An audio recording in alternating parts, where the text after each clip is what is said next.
tertuliano. Meu boa tarde aí para todos. Hoje nós temos aqui a Omni Exposição. É um assunto interessante para falar aqui, porque eles agora estão fazendo a Omni Exposição de quem fala, de quem pergunta. Então está bem de acordo. E isso nós escolhemos faz uma semana. Foi antes disso aqui, tá certo? Então, a gente já preparou o caminho. Agora, é a condição natural, onipresente, ininterrupta e praticamente inevitável da consim, quando lúcida, intermissivista e cognopolita, da exposição pessoal intra- e extrafísica, no holopensene intrafísico e particularmente na cognópolis. Os novos tempos da omniexposição. A vida pública pós-moderna. A autoexposição do nível de lucidez ou embotamento. A autoexposição da intimidade consciencial da pessoa pública. A dificuldade do isolamento na vida intrafísica. A devoração da telinha. A exibição pessoal inafastável às câmaras de segurança. Agora, a vida humana pessoal como vitrine transparente. A época dos factoides e das línguas soltas. A inexistência de paredes psicológicas na pós-modernidade. Agora, existe a lei da interdependência consciencial. Agora, nós temos uma série de considerações, como sempre, e na vida moderna ou conscienciológica, a tentativa de acobertamento de alguma ação mínima pessoal é manifestação evidente de ingenuidade ou imaturidade própria da consciênsula. Como convive você, leitor ou leitora, ou aqui vocês que estão me ouvindo, seja aqui ou à distância, com a omni-exposição? Você emprega medidas pessoais de resguardo da tranquilidade na coexistência com o cosmos? Eu quero dizer que o tema hoje tem uma fatologia mais extensa e ele tem 28 logias e 6 máximas. É uma coisa para se pensar. É um tema que envolve todo mundo, ninguém foge disso aqui. Seja quem for, está sempre sob algum tipo de spot. Então é muito importante o estudo da omni-exposição. Quer dizer, uma exposição generalizada. Então, hoje a pessoa tem que viver esquecendo os segredos dos acobertamentos e outras coisas nesse sentido. Tudo vem a público. E a vida hoje é uma vida caminhando cada vez mais para a glasnost, para a transparência, para a explicitação clara daquilo que nós fazemos. De modo que as cobaias saíram das prisões, das masmorras, das grades. Elas estão expostas, as cobaias. Nós todos somos cobaias. De modo que a condição de cobaia hoje é da exposição máxima. Eu queria pedir aqui a vocês, para aqueles que puderem, ajudar na tomar conta dos processos lá do shopping, da Expo Conscienciologia. Na sexta-feira, está faltando quem possa trabalhar das 14 às 18 horas. E no sábado está faltando de manhã, de tarde e de noite. No sábado, que geralmente todo mundo é folgado, ninguém vai lá trabalhar. De modo que eu apelo para os folgadões e as folgadonas para nos ajudar. São 4 horários. Sexta-feira à tarde. E sábado de manhã, de tarde e de noite. O mais, eles preencheram tudo, ao máximo.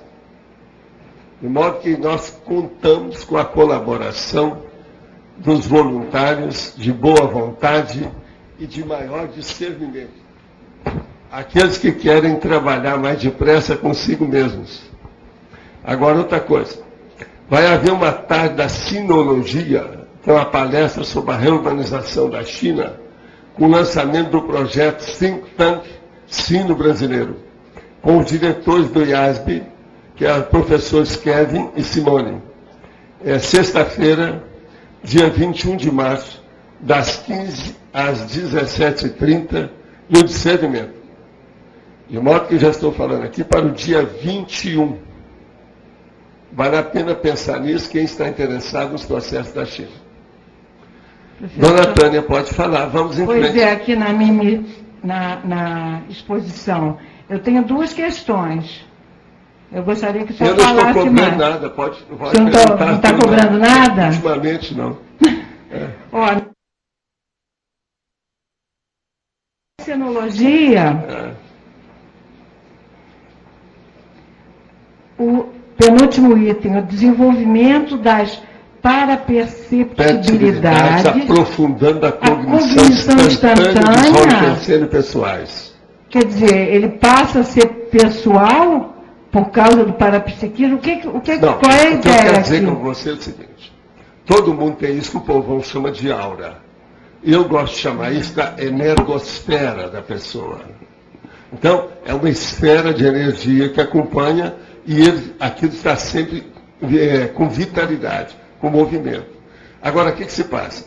O que nós estamos falando aqui é o seguinte: se a pessoa tem cognição do processo da energia, se ela tem um conhecimento maior de parapsiquismo, o que se passa? O onipensene pessoal, quer dizer, a atmosfera dela, a ambiência, o ambiente dela, o meio dela, aquilo fica mais claro e nítido.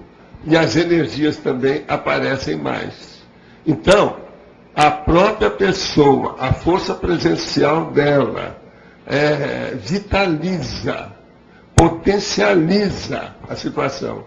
Então, por exemplo, eu posso olhar uma pessoa e ver que ela tem uma aura até muito grande. Conforme a situação, você vai perguntar para ela assim: essa pessoa é desenvolvida parapsicamente? Fala assim: não. Por quê? A aura dela é grande, mas você não nota que tem vitalidade. Não mostra inteligência. A energia não tem inteligência, mas mostra a inteligência de quem está produzindo a energia. Isso é impressionante você pensar, Tânia. Se nós chegarmos por aí. Então vamos entender agora. O desenvolvimento das paraperceptibilidades, aprofundando a cognição instantânea dos onipensentes pessoais. Você, através do seu, vê os outros. E o outro, se ele está potencializado, ele te ajuda a perceber. Entende? Fica parceiro da ação. Esse é o caso daquele homem lá, que eu já contei, lá na Lexington, que eu fui numa livraria e estou lá comprando os livros, quando aparece um homem. Ele olha para mim, vê a opção de cor e começa a falar da minha vida. Aí eu viro para ele e falo assim: então eu vou falar da sua. Comecei a dizer tudo. Parceiros, né? Parceiro. Agora nunca tinha visto. Reconhecendo. Mas é um homem potente. Esse aí estudou demais. Ele queria me dar até uma coleção da biblioteca dele lá dentro. Agora, um ano depois, eu cheguei lá, ele já tinha desaparecido, a livraria tinha fechado, ele tinha dessomado. Mas o homem é forte, sério. Estudou anos o processo de energia, com tudo que poderia saber. Essa foi perfeita, muito obrigada. Vamos agora só pensar uma coisa. O nome disso, lá no fundo, é clarividência, tá certo? É o fenômeno da clarividência. É um tipo de manifestação clarividência. É um tipo de manifestação clarividência. Agora, então você veja, é também uma autoexposição pensante, que é o que eu falo aqui em seguida. É o óbvio. Agora, qual é a outra pergunta? Qual é a outra? É no estrangeirismologia. Pois não. É o último item. Ah, sim. O provimento de maior feedback em todas as áreas de convívio. O caso é o seguinte: feedback. Você vê uma coisa e já tem a resposta. É um retorno que você vai receber. É uma alimentação que já vem a notícia, a informação, a comunicação. O que é que se passa? A omniexposição, dependendo do tipo da pessoa, você vê que tem alguma coisa. Hoje, por exemplo, aqui, ó, você olha lá para o Indiana Jones, você vê que ele esteve no Beauty Parlor. É uma coisa mais do que óbvia. Você está... Olha o cabelinho dele todo arrumado. Você está entendendo? Isso é óbvio. Mas agora, por exemplo, a gente vê outras coisas além disso. E outra coisa, você vê quando uma pessoa está down, quando é que uma moça está... TPM. Na TPM. Você está entendendo? Eu não tenho mais. Agora, né? o melhor da história é esse aqui, ó. Eu não tenho mais. O melhor da história, aqui, o melhor da história não é isso não. Você vê, por exemplo, a hora que a pessoa está grávida, isso é que é terrível, tá vendo? É terrível. Ela ainda não sabe que está grávida. Uma vez isso aconteceu em Uberaba, deu um problema danado. Eu não sou bobo, eu só falei com o marido presente. As mães têm essa facilidade de saber se a filha está grávida. Eu vi assim, escuta, a hora que entrou o casal para conversar comigo. Aí eu falei assim, escuta, eu posso ser franco numa coisa? Você está grávida. Você está sabendo disso? Aí ela olhou para o marido olhou para ela e falou, que negócio é esse de estar grávida? Ainda não. Você está grávida. Por quê? Eles foram olhar, a moça estava grávida mesmo. Outra coisa, nunca tinha encomendado filho nenhum. Está entendendo? Gente com mais de 30 anos cada um. Agora, aí vieram perguntar para mim, mas como é que você ficou sabendo? Sabendo. O processo todo é esse. Há processo da paraginecologia. Muito obrigada. Isso me criou um problema, esse negócio. Então você veja, se você consegue ver uma coisa dessa em certas condições, pensa a finesse, o refinamento dessa prospecção. Isso é clarividência. Agora, ó, pior da história não é isso não. Pior da história é para quem é clarividente. Por exemplo, eu não posso afirmar nada disso. Chegar aqui e me traz, que eu vou saber aquele caso. Assim eu não sei nada. Não entendi.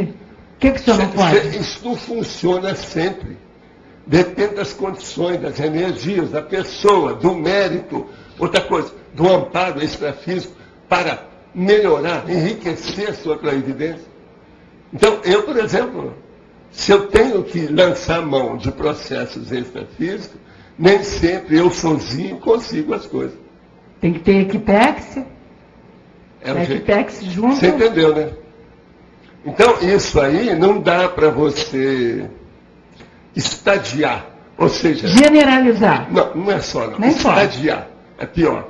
É estabelecer ou montar a norma, banca. Não, montar a banca. Botar a banca. Perfeito. Não dá. Não é verdade. Então você fica a cavaleiro da situação, entende? Na dependência do processo extrafísico. Tá, muito obrigada. Tá, de nada. Professor Valdo, aproveitando o tema aí da tertúlia com a chamada do shopping, eu ando escutando algumas pessoas falando que tem dificuldade de entrar na escala devido à exposição que se tem lá no shopping e às vezes problemas com o trabalho ou na relação que ela tem na Socin. Eu queria que o senhor falasse um pouco disso, assim, é isso mesmo, né? Porque algumas pessoas até têm vontade, mas tem essa Primeira coisa, essa pessoa que tem qualquer receio sobre exposição deve enfrentar, seja o que for. Nós não podemos estar vivendo mais encaramujado. A vida moderna não permite mais isso. E outra coisa, ninguém, a rigor, está de fato encaramujado. Por quê? As consciências estão tudo, são testemunhas, estão observando tudo que a pessoa faz. E isso cria repercussão. De modo que essas pessoas que têm esse receio, fala com elas para vir conversar comigo. Amém. Tá bom? Tá bom. Eu vou conversar com elas com calminha, quero ver cada caso em particular. É até curioso ver, né? Gente, nossa, assim, inibido, tímido, tá até esquisitinho. É preciso de ver o B.O. Mas então, Alex. Valdo, isso que você estava falando de nem sempre conseguir perceber tudo a respeito da pessoa, é que é um dos maiores mataburros do médium parapsíquico, que está sempre querendo provar o negócio. E é bobagem. E outra coisa, se você começar a contar papo, a contar muita coisa dele, é besteira. Ele não manda dentro do processo. Agora, outra coisa, muito séria. Tem um contravapor disso aí. Já pensou nisso, não? Não, fala. Então, por exemplo, uma pessoa fala assim, ele pode chegar para você do jeito que está falando aqui agora. Se o problema é meu, eu às vezes consigo superar, que o negócio é só meu. Mas se o problema extrafísico é mais sério e tem que envolver consciência, não depende de mim. Mas, mesmo essa primeira condição, o amparador pode chegar e... Amparador que estou falando, não é assediador, não, amparador. Para proteger algum caso, alguma coisa que tem. Por que é que eu sou, o povo acha que eu tenho uma tranquilidade, que eu não tenho curiosidade nenhuma? Isso aí é jogo de cintura. Se aparece uma consciência e não apresentou nada, só mostrou, eu fico só de olho. É stand-by. Eu não sei qual o motivo. Às vezes aquilo é para me proteger. E eu estou ignorando tudo. Essa terceira posição é a mais difícil. Isso aí, esses médicos que estão em desenvolvimento, tudo assim, eles não têm ideia disso. Não tem. Tem que ter estrada ainda. Falta estrada. 50 anos de praia. Senão não vai, não. Você achou? Obrigado. Gente, eu estou aqui. Só um minutinho. Não pode ficar perto do microfone. O caso todo é o seguinte. Eu estou aqui com os downloads, a situação toda aqui da online. E está virando uma revista isso. Em vez de sabe, uma coisa escrita, está com 6 fotos isso aqui, hoje. Isso aqui é de ontem. Agora, só tem uma piada aqui lá do André, que essa eu não posso deixar passar. O André é um rapaz do Rio, lá, o meu futuro colega de medicina, que está fazendo essas coisas. Mas ele falou uma coisa aqui que eu não posso deixar de passar. Eu não vou perder o amigo, eu tenho certeza que ele vai me entender. Mas é uma piada que você não pode deixar correr. Aqui, lá pelas tantas, eu andei falando aqui sobre o negócio de como é que a pessoa vai ver. Então, tem que ver a aura, ir com calma, fazer umas perguntas bem cretinas em cima do lance. Pergunta raio laser. Vocês lembram que eu falei isso ontem? E aí eu falei mais alguma coisa na frente. Agora ele colocou assim, para pegar o fusível da pessoa.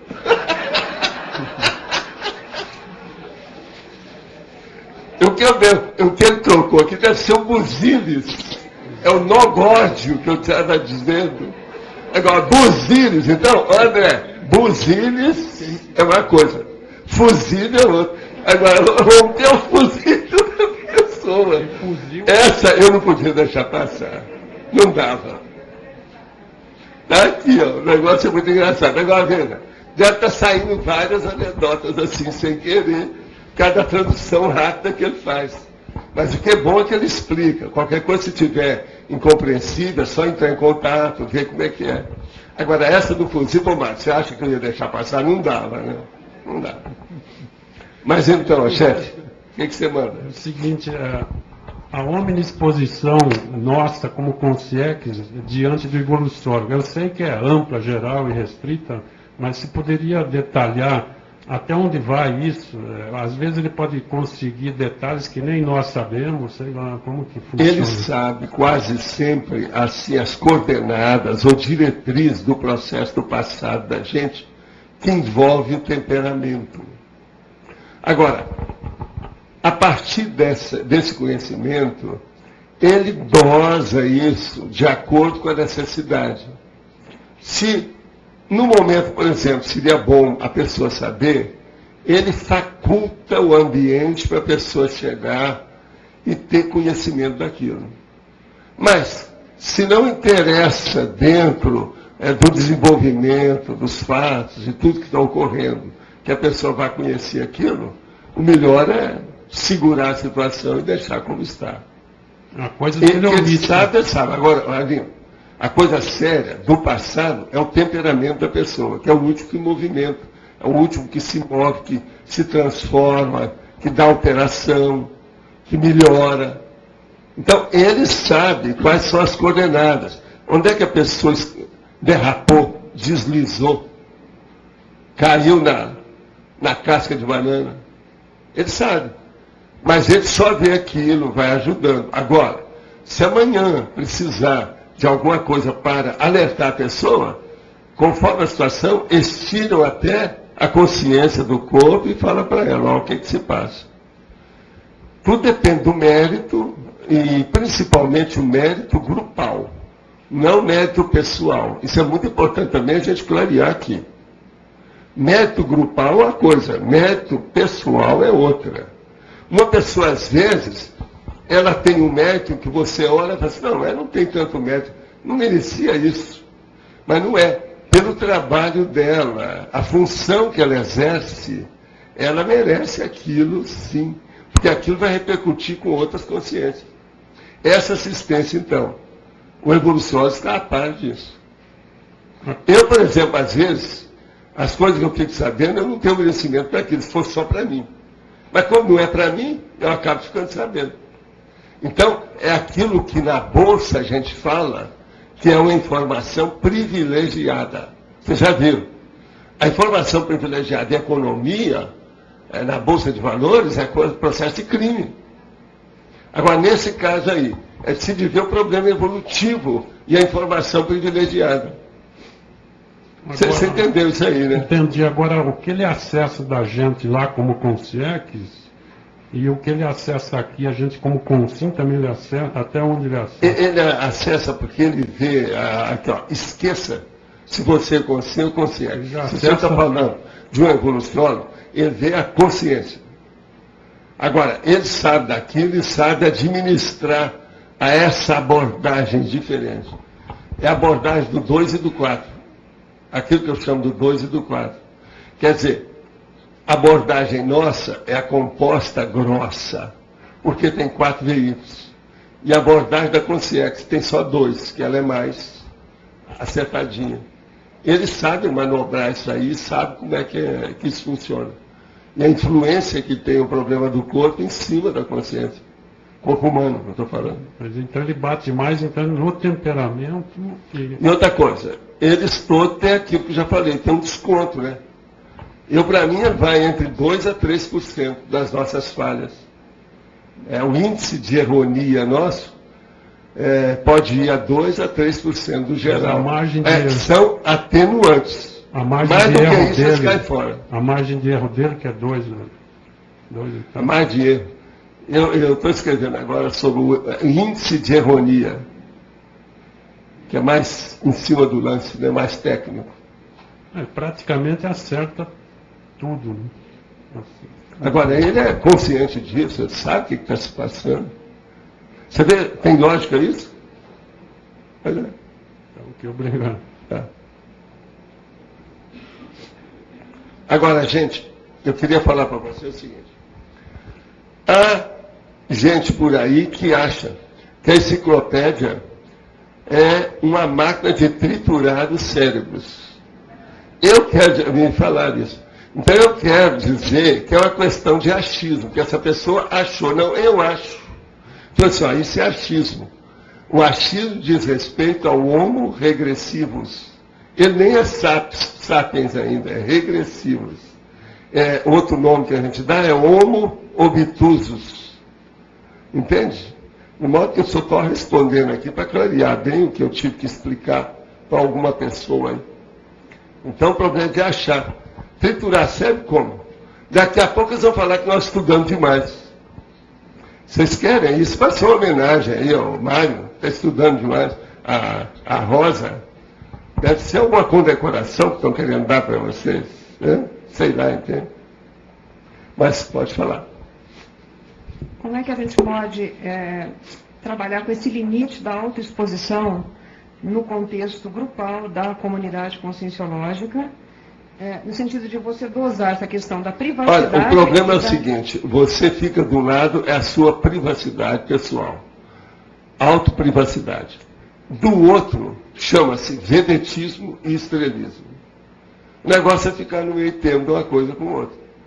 Agora, veja, se a sua vida começar a ficar muito pública, você começar a adicionar muito, a publicar livro, a debater as coisas, a sua vida pública, então, ela se dilata. A sua privacidade vai ser cortada um pedaço dela e o estrelismo vai ser inevitável. Um pedaço também. Então, uma pessoa que está aí na dela, está medíocre, mediana, não aparece muito, bem vulgar, ela está entre essa auto-privacidade e o auto-estrelismo. Agora, a outra que tem a vida pública, já tem um pedaço lá que já diminuiu da privacidade dela, que é inevitável, e vai ter um pedaço também do estrelismo que ela vai ter que enfrentar. Agora, há profissões que fazem isso até antes. O médico, por exemplo, ele é mais exposto em certas coisas. Às vezes, você tem uma clínica, por exemplo, às vezes ele é chamado de madrugada, sem mais nem menos. A vida de médico, a vida privativa, às vezes, é muito difícil. Eu sei o que é isso, eu passei por isso no interior. A gente pode dizer, professor Walter, por exemplo, que esse nível de autoexposição que você tem, para você, isso ser positivo evolutivamente, depende do nível de cosmoética que você consegue já aplicar. De cosmoética, e mas nível de segurança principalmente a cosmoética é daquilo que você faz. São as suas ações, sua atitude, seu comportamento. Aí o negócio da etologia. É a base de tudo. Se você anda tudo certinho, os seus objetivos, seu trabalho, seu rendimento, tudo é positivo, por que você vai ter vergonha de expor? Não tem motivo. Agora, por exemplo... Então, isso aí é muito sério olhar por esse outro aspecto. Tá certo? Num momento de reciclagem íntima, que a pessoa está numa fase de mudança, onde ela tem uma autobiografia, até certo ponto, comprometida em alguns aspectos, e ela quer fazer a mudança. Aqui, todo mundo tem autobiografia comprometida em alguns aspectos, somente com respeito à família. Isso faz parte de todo mundo, isso é bobagem. Quem é que pode atirar a pedra em quem? Isso é besteira. Agora, o problema nosso, sério mesmo, é o seguinte. Existem pessoas que têm complexo devido a algum caso que já ocorreu com ela. Houve algum recalque e ela tem medo. Então ela anda, ela não faz profilaxia de nada. Mas com respeito à imagem dela, é a primeira coisa que ela pensa. Começou a dar qualquer bolo, qualquer coisa, ela sai fora. Agora, veja, isso também não é o ideal. Agir desse jeito. Você fazer uma profilaxia só para defender sua autoimagem, tem alguma coisa errada nisso. Se te olhar até que ponto que vai isso. O que você acha? No sentido de você ter medo dessa exposição, tem gente para você que é se assim. proteger. E outra coisa, começa a cortar tudo. Com isso, vai castrar o desenvolvimento do trabalho. Porque a pessoa está com medo do que vai acontecer. E a superação... Isso aí é aquele negócio, a cada dia basta o seu mal. Se a pessoa começar a pensar em todo o mal que vai ocorrer, ela não faz nada. É o caso daquele que eu conto para vocês, do italiano, lá em Roma. Eu já contei esse caso. O homem, todo dia ia do escritório, da casa dele para o escritório, do escritório para casa, a vida dele toda sentada, a família ótima. Aí, um dia, ele está para sair pela manhã, pegou a pasta dele, colocou o chapéu, que é na época de usar o chapéu, colocou o chapéu, ele todo engravatado, tudo certinho, ia sair com a pasta. Quando a esposa dele chega assim, fulano, você sabia o que aconteceu com fulano, que é o nosso amigo? Eu disse, não, olha, acabaram de me informar. A fulana me telefonou e disse. Ele estava aí na rua, um carro veio, pegou, ele está à morte. Parece que não salva. O cara ia sair, voltou da porta, fechou a porta, sentou numa poltrona e começou a pensar. Se ele saiu, o carro passou em cima, eu vou sair, tem a marquise ali que pode cair em cima de mim. Tem um lugar lá que vê o carro que vai acontecer isso comigo. Vem uma coisa qualquer lá fora e vai bater em mim. E como é que vai ser? Aí ele começou a pensar só coisa. E aquilo, o drama foi aumentando. Lá pelas tantas, vendi para o escritório e foi para o hospital psiquiátrico. Então, é assim a vida. Se nós aumentarmos as tintas para pior, colocar tudo sombrio e pior, a gente não confiar no que vai acontecer, você não consegue viver na vida. Nós já trouxemos aqui um verbete sobre processo de confiança e heteroconfiança, não já? Já debatemos isso aqui. Então, essa heteroconfiança, ela entra no problema da exposição. Você vê lógica nisso? Sim. Eu vejo assim, eu vejo que a gente está aprendendo, por exemplo, aqui no grupo, essa heteroexposição também depende um pouco da maturidade do grupo para poder lidar com as suas coisas. Sim, mas veja, mas isso depende de tudo, né? Tudo depende disso. Maturidade é a base da evolução. Isso aí só não serve. Mas então você diz assim, a gente tem que perder o medo, ser você mesmo, com o que você tem, com o que você é. Ter a consciência tranquila. Quando a pessoa também começa a tirar o corpo demais, todo mundo desconfia. A consciência não está boa. Tem alguma coisa esquisita. Ela está se escondendo demais. O que é isso? Por quê? Tem algum acobertamento. Isso tudo também tem que ver. Né? É a ponderação. Ok, obrigada. Eliel, eu quero te dar os parabéns, que ontem eu vi você no jornal. Vocês estão pensando que ele aparece só aqui na nossa televisão? Não. Ontem ele está no jornal, um jornal aqui de Foz. Ele está lá, muito bem, firme. É um professor e tal. Gostei de ver. Ele parece um galã de cinema, não parece? E lá ele estava com barba bem feita. Hoje ele está mais cheio. Lá ele está com barba, tudo arrumadinho. Mas, queria fazer uma pergunta, tá? A pergunta é, qual o principal ganho evolutivo nas autoexposições pensênicas? O ganho evolutivo maior é que você pode potencializar a sua mega fraternidade. Pense nisso. Como é que uma pessoa vai ser fraterna se ela não se expor? Mário, tem saída para isso? Não tem jeito. Então, essa possibilidade de ampliação do entendimento, você está entendendo? Da intercompreensão, aquilo que eu falo, intercompreensão, ela se amplia com a convivialidade. O convívio. Né? Perfeito. Obrigado. Professor. Você está vendo, ele hoje está podendo aparecer na televisão. Está todo arrumadinho. Valeu. A questão todos nós acabamos pensando muito mais do que falamos, né?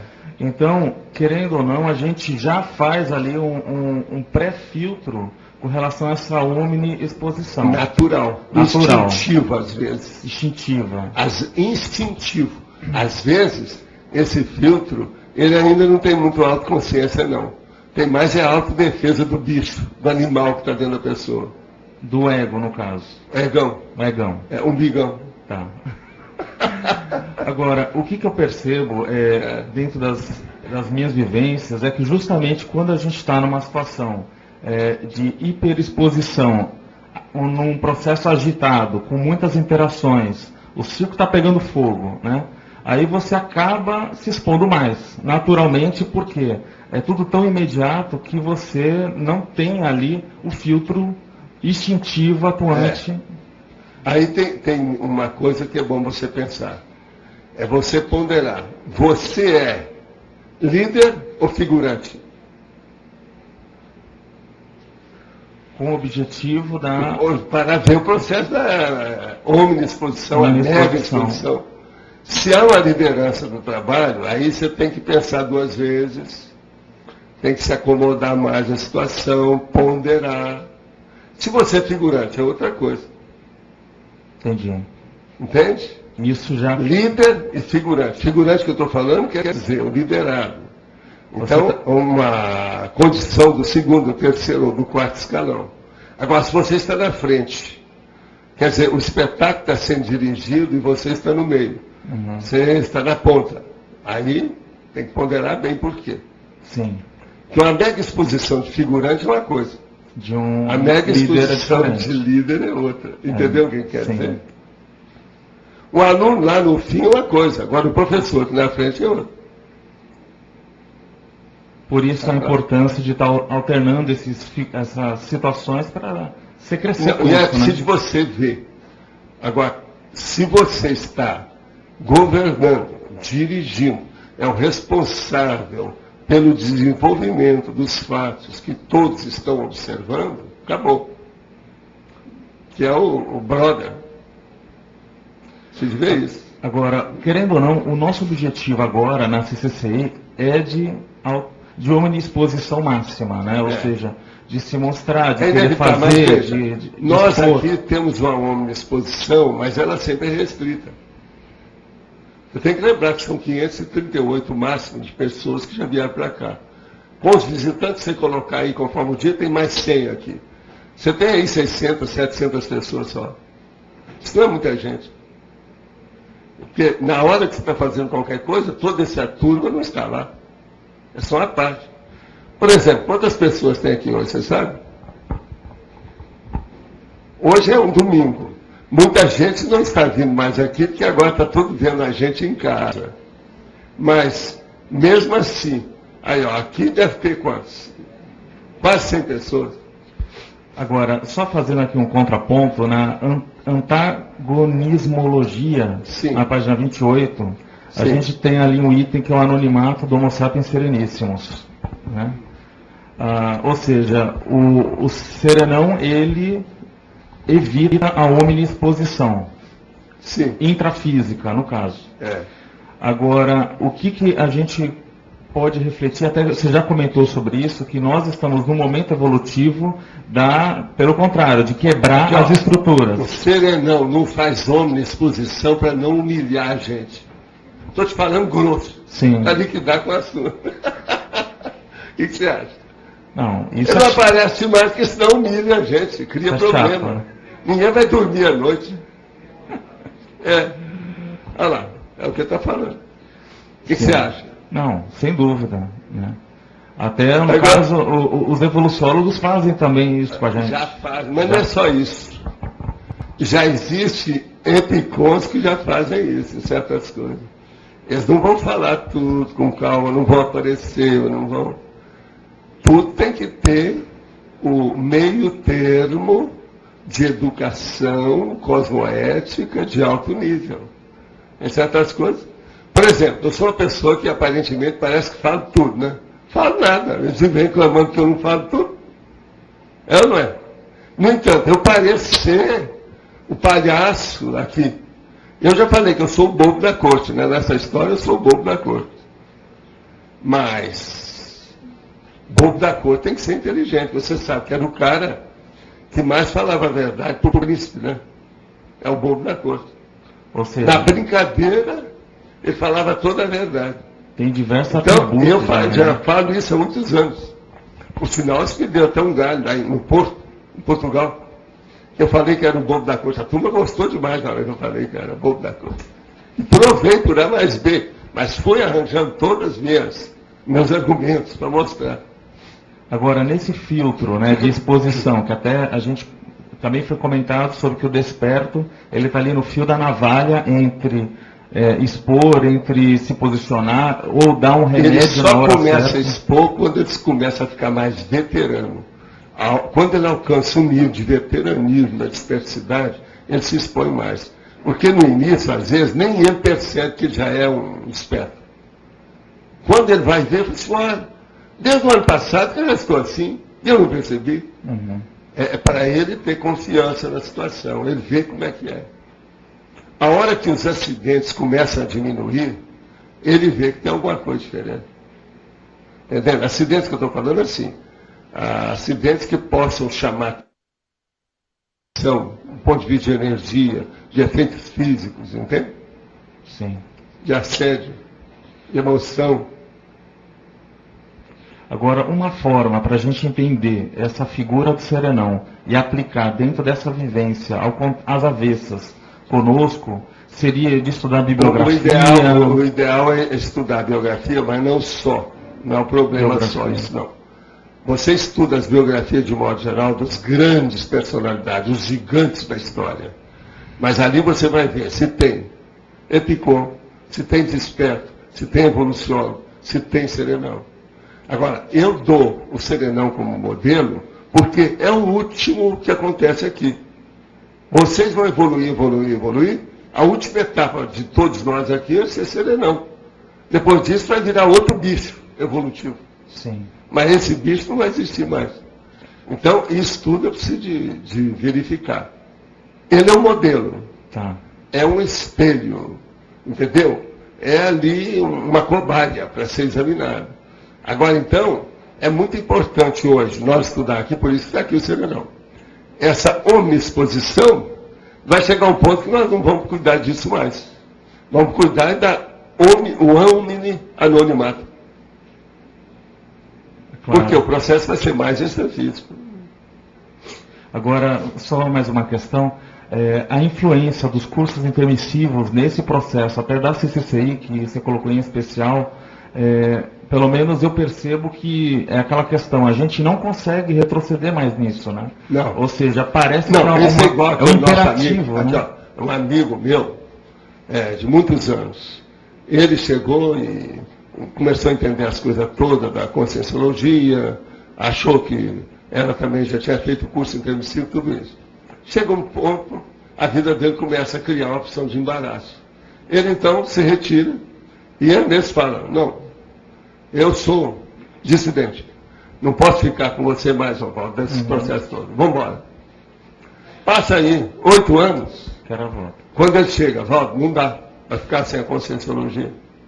Eu estou sofrendo com esse negócio. Então eu vim aqui, então, aí eu digo para você, ó, o seu nome já está escrito, você é um retomador de tarefa. Pois é. Ele começou a rir. Falei assim, ó, ainda tem muita coisa para ser feita, você não perdeu tanto tempo, tem tanta coisa aí. Isso. Agora tinha que atualizar, dar um jeito.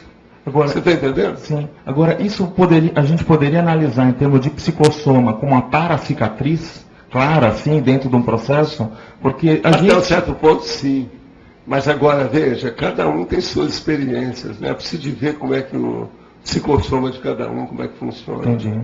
O jeitão, o modo, a estilística. E outra coisa séria, o mater pensare. Entendi. O que é que orienta essa pessoa? O que é? Qual é o megafoco básico que ela tem? Ela está interessada em qual foco? Em qual núcleos? Qual o core do interesse dela? Agora, para ter chegado no curso intermissivo, ela já deve ter treinado essa omni-exposição antes, né? Não, ela já era assim, a gente não pode dizer que treinou, não. Não interessa o que era. Certo. Mesmo que fosse por instinto, ela sabia o que ela queria. Uhum. Agora, o que se passa? Hoje é diferente. O problema nosso é de autoconscientização total. Isso é verdade. Se não tem, nós não somos mais nem vegetais, nem subhumanos. Sim. O proto-reptiliano não tem mais espaço entre nós. É verdade. Nós temos que assumir isso aí, querendo ou não. Eu sei que é difícil, mas daqui para frente tudo vai ser diferente. Né? O carnaval vai ser outro. Tá joia. Tá certo?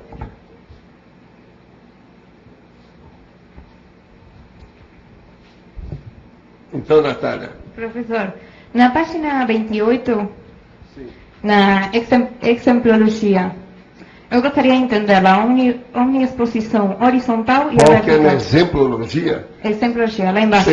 Você quer o vertical ou horizontal? Horizontal? Horizontal. Omniexposição horizontal. A da consciência doente, inerme, no leito do hospital. Ela está com a omniexposição. A enfermeira ou o enfermeiro vem, toma conta dela, dá banho nela, conforme a situação. Mais exposição que essa, ela virou um bebê. E por que horizontal? A omniexposição maior que tem é do recém-nascido. Em segundo lugar, é de uma pessoa que está na UTI, por exemplo. Vocês veem outra do outro jeito? O problema é esse. Porque agora, por exemplo, a pessoa está com omniexposição no caixão. Não é mais, havia um cadáver. O problema é enquanto ela está viva. Mas agora, e tem a vertical. A da pessoa lúcida expondo o episódio autobiográfico crítico na tribuna. Entendeu? É a hora que você vem aí e fala, eu na Argentina passei por isso, por causa disso. Entendeu? É uma disposição. Aqui nós temos várias pessoas que já fizeram isso. Tem uma pessoa que uma vez se expôs publicamente e aquilo gravou. Todo mundo guardou a experiência dela. É a Simone Delatour, essa que está na China aí, que esses dias vem aí. Ela chegou publicamente mostrou o que é que ela estava fazendo, como é que era a situação. O povo todo ficou de orelha em pé para saber de tanta revelação íntima dos processos dela. Mas devido o quê? Ela queria expor a situação. Até um certo ponto, ela estava procurando até ajuda, para que o povo pudesse entender. Isso ajudou muito. Entende a ela? Ela cresceu muito com o tempo. Outra coisa, na mesma página, filiologia, poderia falar mais sobre a grupalidade neofílica? Onde que está aqui? É filiologia? Filiologia, a grupalidade neofílica. Deixa eu ver onde é que está isso. Eu não estou sabendo aqui onde na é que mesma está. página 28, no item filiologia. Filiologia. Não, mas a filiologia que eu tenho aqui é a sociofilia, gregariofilia, é isso? Sim, depois. O que você quer? A grupalidade. A grupalidade neofílica. Isso. A grupalidade neofílica é o seguinte: você está dentro do grupo e quer saber da coisa nova. Você quer crescer, você quer entender, você quer estudar. Então você é neofílica. Você quer saber das novidades. Agora, dentro do grupo carvalidade, é preciso ver se isso é fofinho, se é fofex. Sabe o que é isso, fofinho? Fofinho quer dizer fofoca intrafísica. Fofex é fofoca extrafísica. Então, isso aqui é muito importante, a pessoa saber. O seu interesse, por exemplo, é de boato? É de fofoca? Ou é uma coisa séria? Entende? Isso é diferente. Por exemplo, uma pessoa chegou aqui hoje para mim e falou assim, ó, fulano está doente. Isso não é fofoca. A gente já está pensando positivo para melhorar essa pessoa. Entende? Agora, fofoca são outras coisas.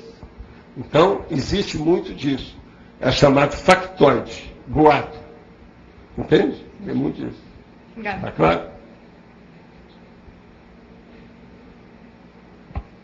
Então, Marcelo. Val, hoje pela manhã nós participamos do programa de aceleração da erudição da repreendência e debatemos o discurso do método de Descartes. Quantas pessoas tinham? Tinha umas 20 pessoas por aí hoje, né? É. Então tá. Tem 3 questões relacionadas a isso. Sim. Primeiro, uma dúvida que ficou foi a questão da exposição pública do Descartes, né? Que ele teve uma vida mais reclusa. Não, ele era um caso psiquiátrico. Certo, isso que a gente quer saber. A maioria desses gêneros eram casos psiquiátricos. Devido ao processo de família, educação, um milhão de coisas. Então isso foi um grande trafar dele. Não foi um grande. Podia ser que tivesse até outro. Você precisa examinar com calma. Isso às vezes podia ser até pequeno. Mas olha, pega aí esse livro que eu já trouxe, já falei para vocês, sobre a formação do gênio, da genialidade. Tem lá na Mega Store. Lá tem dando a relação desse povo todo. Com todos os detalhes daqueles que eram enrustidos, fechadinho, etc. É um monte deles. Se ele tivesse uma maior exposição, e não poderia ocorrer com ele o mesmo que aconteceu com conterrâneos dele, de ter sido acusado pela igreja e, portanto... Não, esse caso de ser acusado pela igreja, eles eram acusados, querendo ou não, porque a igreja perseguia até o ar, até o mosquito que aparecia. O interesse da igreja era a dominação, era o poder temporal. Não é bem assim. Agora veja, o processo todo é a hora que a pessoa se é coberta, ela se esconde, e aquilo prejudica o desenvolvimento do trabalho dele. Aquilo poderia, se tivesse uma exposição maior, ele abrir aquilo para os outros, do jeito que eu procuro fazer minha vida inteira assim. O que é que são vocês? Vocês me ajudam demais. Presta atenção. Se a pessoa, se eu tivesse procurado fazer a enciclopédia da Conscienciologia sozinho, até que eu poderia chegar lá. Entendeu? E publicar depois que eu morresse, eu dessomasse. Mas veja, isso não é o correto. O certo é você caminhar, ainda mais eu trabalhando com consciência. Tem que pôr consciência nisso. Atualmente eu tenho 47 equipes de trabalho especializadas. Então veja, de qualquer maneira, essa vida enrustida Não é o ideal. Agora, você tem que lembrar que isso era muito comum, isso vem desde a antiguidade. É um povo que se enfurnava numa caverna para desenvolver o parapsiquismo, tinha as iniciações tudo fechadas, havia o esoterismo com S, entende? Que é o problema do ocultismo, quer dizer, a pessoa fazia isso de medo, de ser perseguida, outros não era. É para conservar o conhecimento, para ficar só entre uma patota fechada, que é egoísmo total. Então, vamos pensar bem nisso. Esses caras de ciência, igual o que você está falando, e esse da época deles, pega lá o livro do nosso amigo Simonton, que ele explica isso tudo. Dá dezenas deles que passaram por isso. Em parte, eles estavam errados também no seguinte, por que é que não se juntava no colégio invisível da ciência? Conversar uns com os outros para abrir um jogo. Muitos deles, pelo contrário, era tudo fechado, do jeito que é que nós temos hoje, na universidade, na academia. É uma briga de força no escuro. Cada um se defendendo e na cotovelada. Isso é errado. Isso não é o ideal. O ideal é ser pelas nós, abrir o jogo, uns ajudar os outros. Isso falta. Agora, por quê? Porque a ciência que está aí com essas coisas todas não vê muita moral na história, né? A ética é praticamente desligada da ciência, em muita coisa. Quanto tempo que o povo reclamou? Quando há algum problema de ética em matéria de ciência, é porque o povo reclamou. Porque por conta deles, eles estão um pouco ligando, vão levando a coisa. Isso não é o ideal também. Okay. Você não acha? Acho, concordo. A segunda questão é, quem é essa personalidade hoje, ou se ela está na CCCI, ou se... Né? Perguntinha básica, assim. Qual personalidade? Descartes. Eu não sei, isso aí eu não sei. Quem sou eu, primo? Eu não dou as cartas. Descartes. Não sou eu. Dê as cartas, porque não sou eu. Eu não dou as cartas. Tentei. René, que eu conheço, é só do livro do Balzac. Esse eu conheço. Okay. Tá certo? Okay.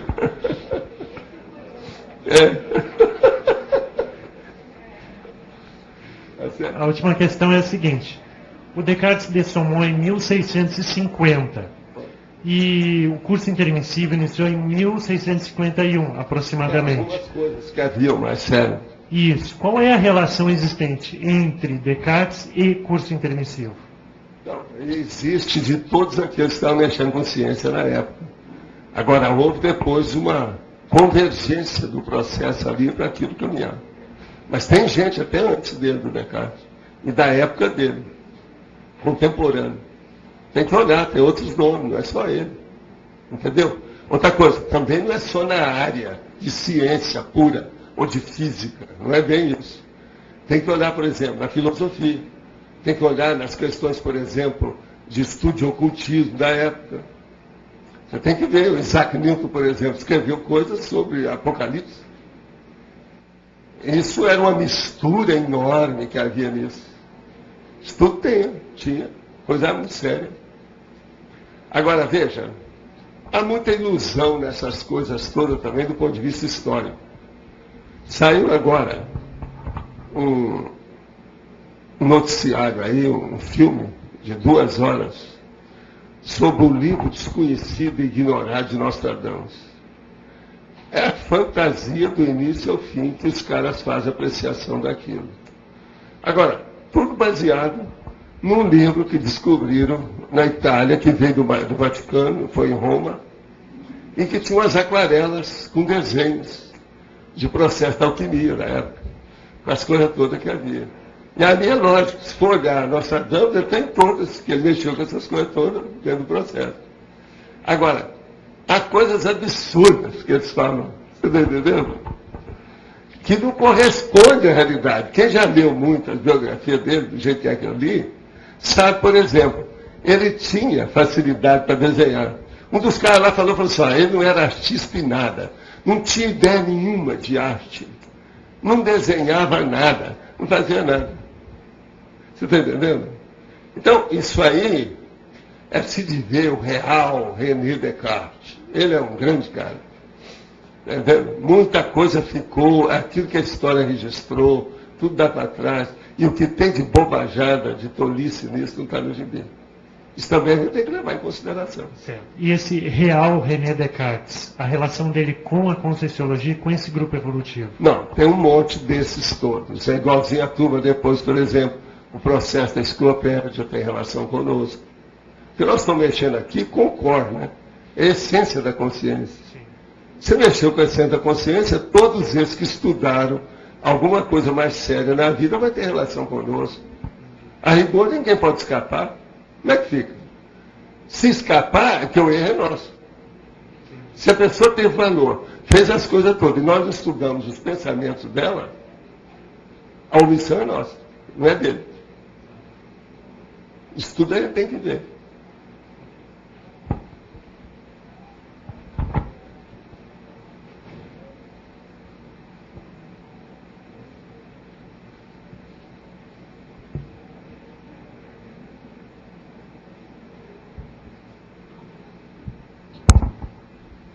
Vou puxar o microfone, senão o Marcelo é bem mais altinho do que eu. Professor Valdo, eu gostaria de entender um pouco mais sobre a relação da omniexposição com a TENEPS. A TENEPS, ela tem que começar no escurinho do cinema. Todas as grandes coisas, existe até um princípio de ciência que andava estudando sobre isso. Todo o processo da luz, ou seja, da verdade maior, da iluminação, tudo começa no escuro. Por exemplo, você é uma preciosidade da natureza. E você foi criada, igual todo mundo aqui, no escuro. No escurinho do útero. Você entendeu? As grandes ideias todas nasceram na escuridão. No escurinho do cinema. Então, isso tudo a gente tem que ver. Agora é muito estranho, né? É da escuridão que nasce a luz. Você pensou? Você acha, por exemplo, que se não houvesse escuridão, precisaria da luz? Tudo isso a gente tem que começar a pensar. Olha uma coisa dependendo da outra. Parece que eu estou divagando filosoficamente sobre o assunto, mas não. Estou baseado em fatos. Então você veja, se a própria consciência, para se manifestar aqui, através de um veículo, ela começa tudo na escuridão, a noite, portanto, tem muito valor. Então entende? É bem relevante esse aspecto. Pois é. Vamos pensar nisso. Agora, a omniexposição. No início, a pessoa está começando, ela tem que ficar quietinha, né? Agora, geralmente, a gente não precisa falar isso para ela, porque ela vai passar 6 meses sob pressão, vai ter um estressamento maior, os 6 primeiros meses para desenvolver a TENEPS. Isso já dá uma certa lição para a pessoa, já mostra um certo encaminhamento, um modo de ser, um modo de proceder, o comportamento dela perante a assistência que ela desenvolve. Então, isso também nós temos que levar em consideração. Agora, o que se passa? Pode ser que vai chegar um dia, ela nunca sabe quando, isso pode ser daí 1 ano, daí 2, daí 3, que a vida dela vai ficar cada vez mais exposta devido a TENEPS. Por quê? Devido aos pedidos de TENEPS. Você sabe que lá no Rio vinha processo de correspondência minha, há muitos anos, vinha assim, TENEPS, Ipanema. Como ninguém usava, não existia essa palavra TENEPS, eles sabiam que era para mim. Você está entendendo? Então o Correio já separava aquilo tudo, falou assim, está tudo aqui para o senhor. Agora, o povo vem cá ficava dentro, falou assim, você agora mudou de nome, seu nome agora é TENEPS. Estou bancando francês, eu só tenho um nome, não preciso de 2, só TENEPS já sabe quem é.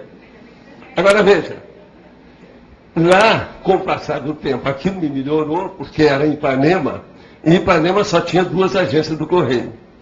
E essa agência que foi feita na Praça General Osório, eu tive a primeira caixa postal, que era 70 mil. Depois todo mundo quis comprar esse número da caixa. Você está entendendo? Que era 70 mil. Porque todos os outros derivaram dela. Mas a turma do Correio já me conhecia por causa das coisas todas. E falou, não, TENEPS é um homem lá, é um professor. Ele é TENEPS. Então, Já tinha gente que ia perguntar, como é que você chama? Evaldo Vieira Tenepes? Como é que é esse negócio? Agora, gente, vinha registro, tudo com o nome de Tenepes. Agora, de vez em quando vem assim, Tenepes, Rio de Janeiro, Brasil.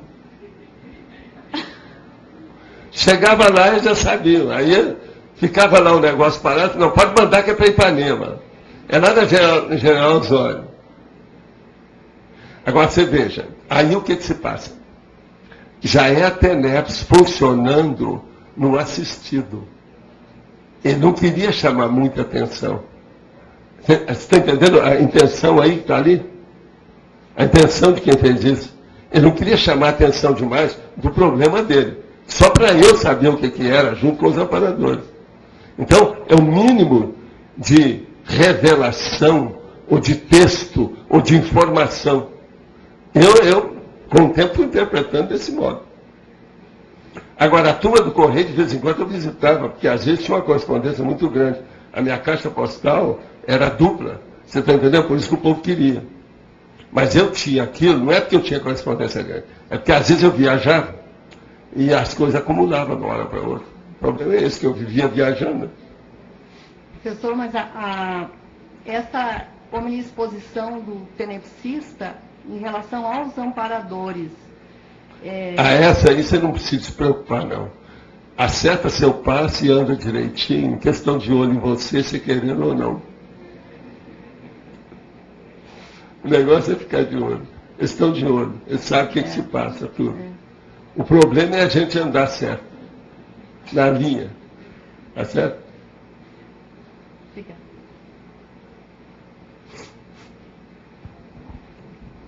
Vamos, Gabriel. Tem duas perguntas. Primeira é na fatologia, linha 9, de cima para baixo. Eu só queria entender por que a palavra Big Brother ela não está em estrangeirismologia. Big Brother. Não, isso aqui está até escrito, olha aqui, observa.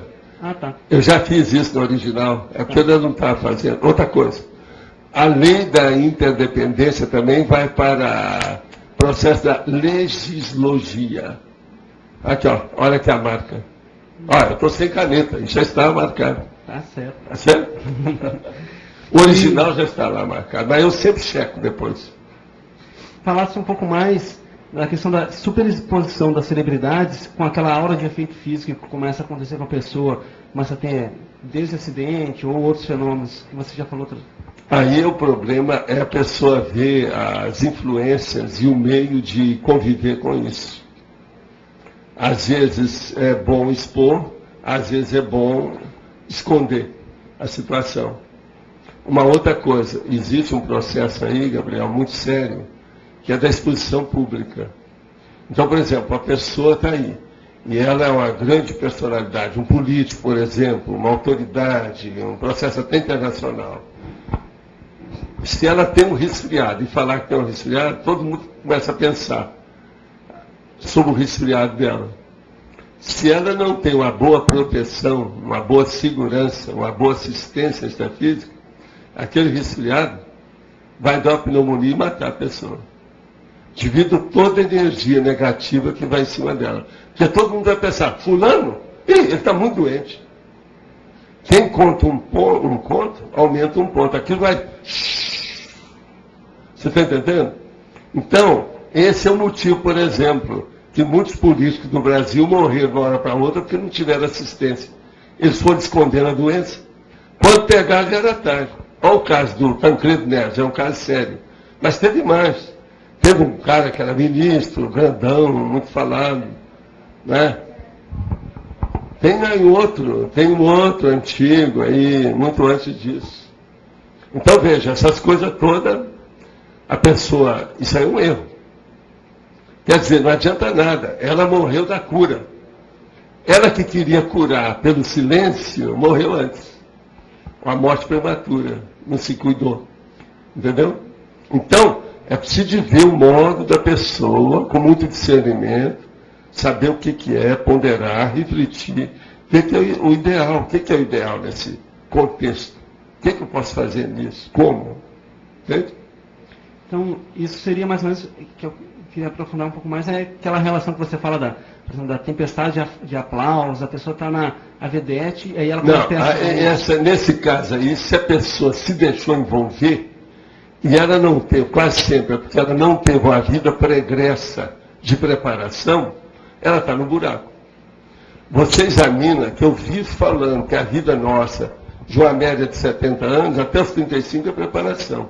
De 36 a 70 é execução da programação existencial. Por quê? Você olha, por exemplo, olha um jogador de futebol, tem um monte deles muito conhecido. Pega um menino aí de 17 anos, de um mês para outro ele vira uma celebridade internacional. Qualquer coisa que ele fala já vale milhões. Ele não está preparado para isso. Chega qualquer mulher, arrasta o cara, daí a pouco casa com uma, casa com outra, arranja filho com essa, arranja filho com aquela. E quase sempre aquilo dá para trás.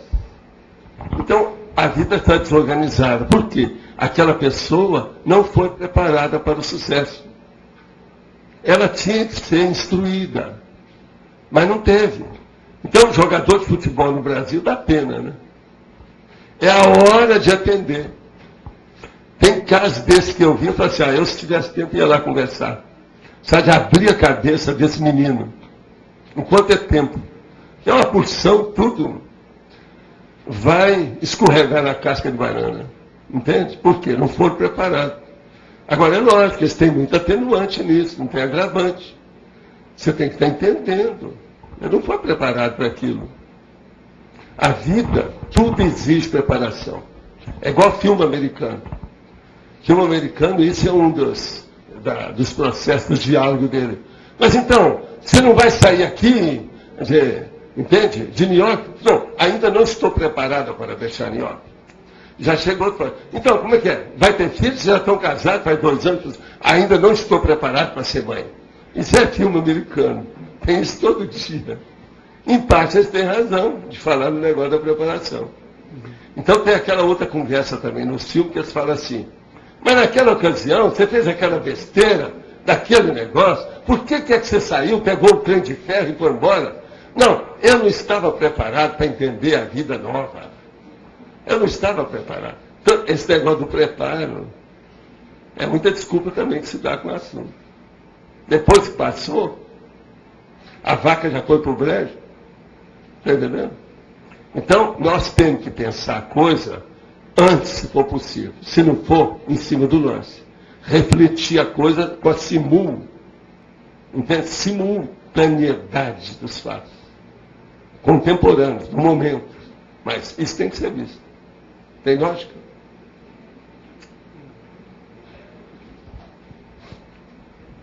Valdo, você acha que vale a pena fazer uma classificação de acordo com o veículo de manifestação que está sendo mais exposto?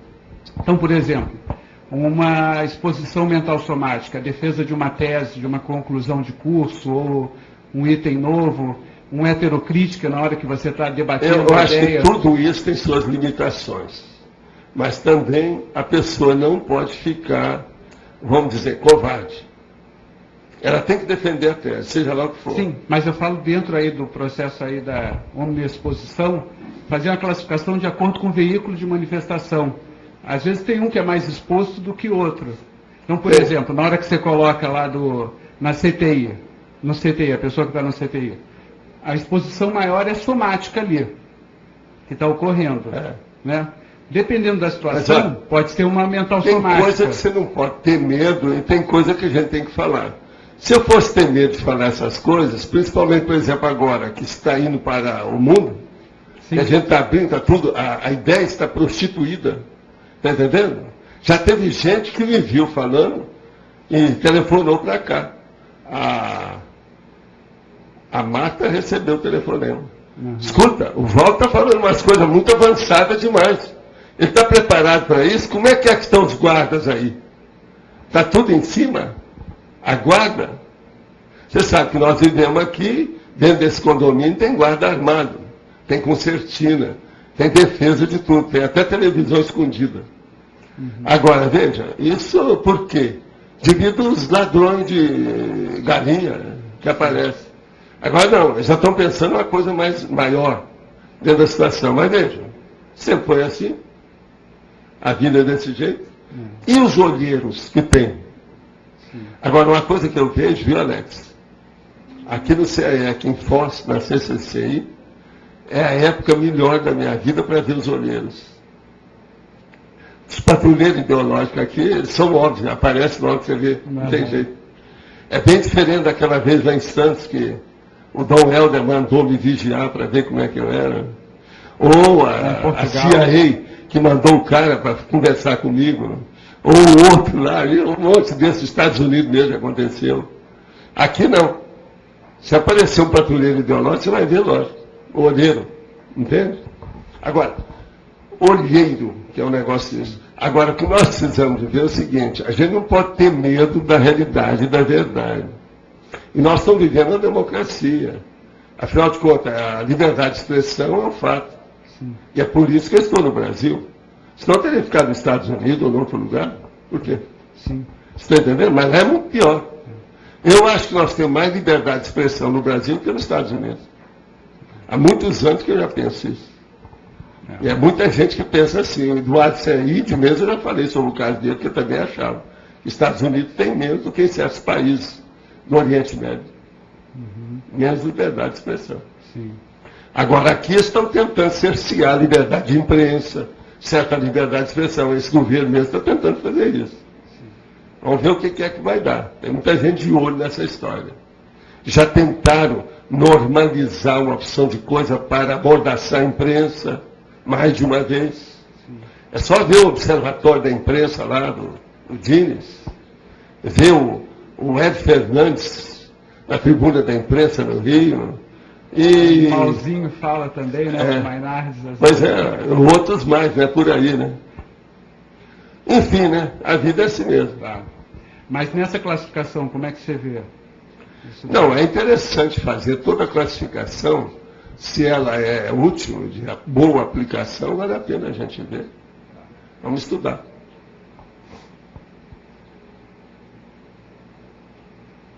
Boa tarde. Tarde.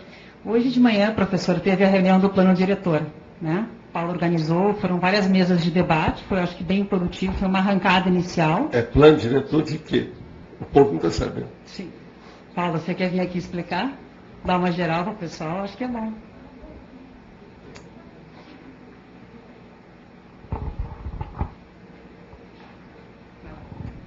O plano diretor da Cognópolis aqui de Foz do Iguaçu. Então, a gente está no início, hoje foi uma reunião técnica, né? Eu convoquei alguns técnicos mais específicos, a gente separou em certos temas, e daqui para diante a gente vai começar a fazer essas atividades nas ICs, para pegar o maior número possível de voluntários para participar da construção, né, do plano diretor, da expansão da Cognópolis, que ela já vem se expandindo, o que é preciso para as ICs, né, de espaços aqui, e que áreas são de interesse adquirir. Então, a gente deu o pontapé inicial hoje com essa reunião técnica e vamos começar a passar todas as ICs, vão ter outras formas também de participação, sugestão, né, fichas para preencher com sugestões. Então, tudo isso a gente vai sempre estar divulgando. Isso aí é o bairro da Cognópolis, vamos clarear bem isso.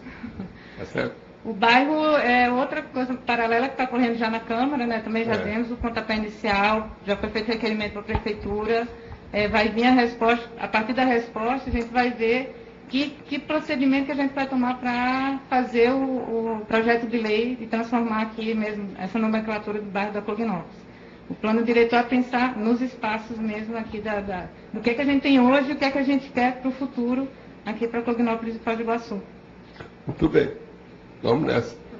Mas e daí, com a reunião? Então, na reunião foram debatidos vários temas, três aspectos me chamaram a atenção, né? O primeiro deles é o que se comenta, já se sabe aqui, que a nossa comunidade é fechada, não interage com a SOCIM, quais são as maneiras de interação. Não, isso não existe, isso. Foram comentados. Nós interagimos aqui, só essa sala aqui já recebeu vários tipos de etnias aqui, de raça aqui dentro de Foz. Essa sala, comigo. Concordo. Qual o problema? Tá certo. Só que outra coisa, nós estamos expostos até no bar, lá no shopping center. Que é isso? Outra coisa, as melhores, segundo os nossos amigos, as melhores placas de rua que tem aqui é Conscienciologia. Está escrito aí na rua. O que é isso? Que bobagem é essa? Quem é que está falando isso? Outra coisa, já fizemos até uma exposição de 2 páginas no jornal várias vezes para mostrar o que a gente está fazendo. Pois é. Tem vários aspectos, várias áreas que motivam. Só que se elencou e se analisou a possibilidade de intensificar essa interação, talvez fazendo com que a CCCI, talvez através da Holoteca 2, existisse uma visitação constante de turistas. A Holoteca 2, eu quero te dizer que já tem nome, tá? É Mega Complexo Cultural Holoteca. Esse aqui é o nome. Okay. Mega Complexo Cultural Holoteca. O negócio vai ficar maior que aquilo que nós já pensamos. Um negócio enorme aí na rua. Com certeza, a partir do Mega Complexo Cultural, nós vamos estar recebendo muito mais turistas do que normalmente se recebe. Nós vamos virar um polo, né, dentro da questão do turístico, vai crescer. Dentro disso, foi elencado e foi listado a questão das parcerias, né? Nessa questão da mega exposição ou da omni exposição, dentro das parcerias, para que se busque mais parcerias, qual é o ideal em termos de postura, em termos de exposição do que nós fazemos? O ideal é a gente ver tudo aquilo que seja positivo. Nada que vai trazer viciação de algum modo. Como viciação para a saúde, viciação para política ideológica ou qualquer coisa nesse sentido. Tá. Entende? Ver escolher, porque tem muita gente que pode ajudar a gente. Nós não precisamos de estar pegando as pessoas que estejam mexendo com qualquer coisa negativa, porque aqui tem de tudo. Nós estamos vivendo uma cidade de fronteira. Então é bom fazer uma seleção, né, do processo. E outra coisa também, vamos pedir para o prefeito e para as secretarias e todas as autoridades para nos ajudar com essas coisas. Para não ficar exigindo excessos em matéria de água, de terra, de rio, como tem acontecido em muitas áreas aqui. Entende? É de facilitar isso. Nós estamos aqui para facilitar, ajudar a população. E não para atravancar qualquer coisa. Sim. Então o processo é não engavetar nada disso, despachar logo. É agilizar os processos para nos ajudar. Eu já estou falando desde já. Que aí vem. Então, veja o IBAMA, veja isso, veja aquilo. Então, é dentro dessas parcerias tem o IBAMA, tem o IBAMA aqui é uma coisa necessária, porque nós vivemos no meio do mato. Sim. Só bosques aqui, nós temos vários deles, e eu defendo demais o verde e os meus bichos. Né? São todos meus parentes. São primos de vocês. Né? Agora, uma pergunta para daqui a 5 anos, não para agora. Se nós fôssemos estabelecer locais de visitação constante, né, dos turistas, além do megacomplexo, o que você acha que seria interessante que eles estivessem constantemente e diariamente visitando, com a devida atenção? Aqui em Foz ou na nossa área? Não, aqui na nossa área. Aí além do megacomplexo. Precisa de ver o que é que vai ter aqui ainda e o alcance que vai ter isso. Ainda já deram, por exemplo, qual é a área geográfica, a geopolítica desse assunto? Eu ainda não vi, eu não sei. Se tiver o que vai ter aí dentro. Prazer. Ainda está só engatinhando isso aí. Sim, está no início. Entende? Se tiver a área real, e ver o que vai ter lá dentro. Agora, conosco, a partir desse mega complexo, vai ter muita coisa para se estudar. Aqui mesmo, ó, isso aqui é um holociclo. Só o material aqui, por exemplo, em matéria de lexicografia. A gente tem que chamar atenção para isso. Já teve gente que já veio aqui a Foz só para visitar o dicionário. E o cara chegou para mim e falou assim, eu não vim ver você não, Valdo. Eu quero ver o dicionário que falaram que tem aí. Tem disso tudo. Isso faz uns 3 anos aconteceu. Tem? Vamos ver, né? Vamos, gente.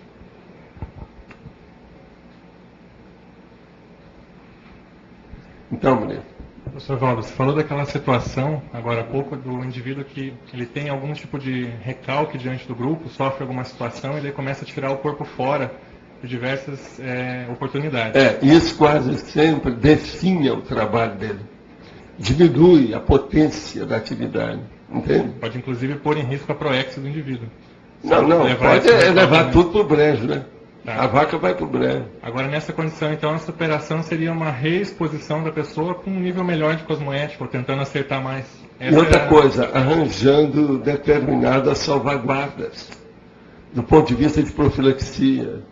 A pessoa não se incomodar com certas coisas, ver até o nível que vai. Lembrar que quem está na chuva é para molhar. Saber que o processo de uma vida pública sempre vai ter fofoca. Por exemplo, o que aparece na internet que eu falei, e que eu nem sei o que é aquilo, não está no gibi. Faz muitos anos que é assim. Então, isso tudo é vida pública. Você não dá para segurar essas coisas. Então, a internet hoje é a maior prova do processo da omniexposição. Que é através dela que vem os blogs, Orkut, aquela coisa, aquilo espalha. Não tem saída. Agora, eu, de vez em quando, fico até curioso para saber certos fatos. Peço para o povo para examinar, para ver o que é, porque falaram que eu disse isso. O que será isso que eles querem dizer que eu disse? Que eu não sei. Que nem invenção. Está vendo? Então, veja, isso é a vida pública. Por isso que é que eu gosto de escrever as coisas, ver todos os detalhes, o detalhismo, levar a circularidade, repetir, mostrar como é que é, levar até exaustividade, tudo que a gente pode, para ficar bem explícito nesse dia, agora, nesse momento evolutivo. Então, eu gosto de expor isso tudo para não haver dúvida. Mal entendido, mal interpretação. Entende? Sim. Como é que a pessoa pode avaliar melhor se a preocupação dela com a autoimagem já está descambando para a patologia ou se ainda está naquele nível que a gente tem que ter de preocupação? O caso dela é ver o rendimento do trabalho. Se o trabalho está aparecendo, ela está caminhando bem. Se o trabalho está com pouca produtividade, tem alguma coisa errada. Então, o caminho é esse. Uma outra coisa, para avaliar isso, uma coisa boa, é a pessoa ver a cronêmica com o trabalho.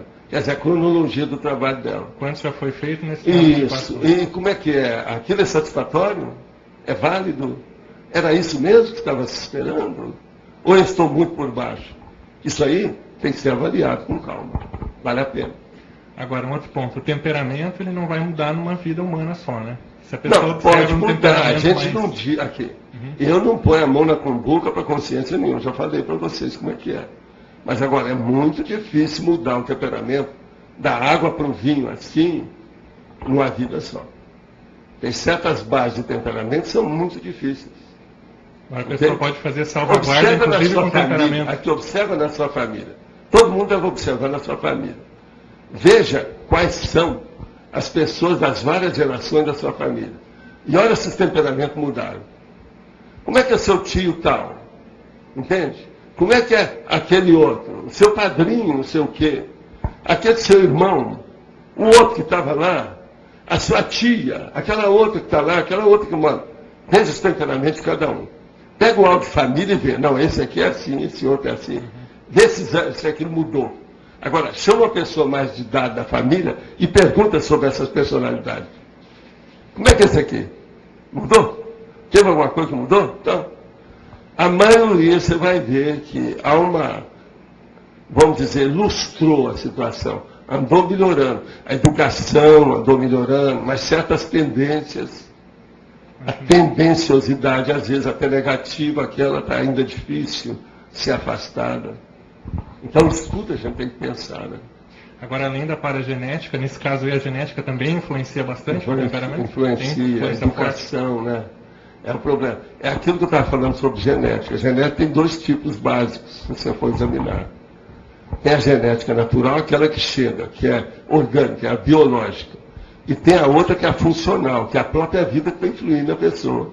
Aquilo também está atuando na genética. Na vida, na personalidade. Entende? Isso também tem que ser levado em consideração. A biológica e a funcional.